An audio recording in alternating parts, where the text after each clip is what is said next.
मुस्लिम कायदीन ने आज वज़ीर आला रेवंत रेड्डी से BR अम्बेडकर तेलंगाना सेक्रेटेरिएट में मुलाकात करके उन्हें मुबारकबाद दी।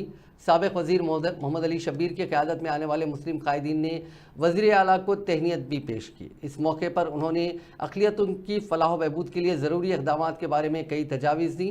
इस मुलाकात में रियासती वज़ीर पूनम प्रभाकर, नवाब महबूब आलम खान, मुश्ताक मलिक, खुसरो बियाबानी और दीगर शामिल थे। साथ ही CMO के अफसरान शिवधर रेड्डी, शाहनवाज कासिम और दीगर मौजूद थे। इस इजलास के बाद वज़ीर आला रेवंत रेड्डी ने पुलिस के आला ओहदेदारों के साथ एक रिव्यू मीटिंग की। इस इजलास में उन्होंने सवाल किया कि साबिक़ DSP नलिनी को वही नौकरी क्यों नहीं दी जा सकती।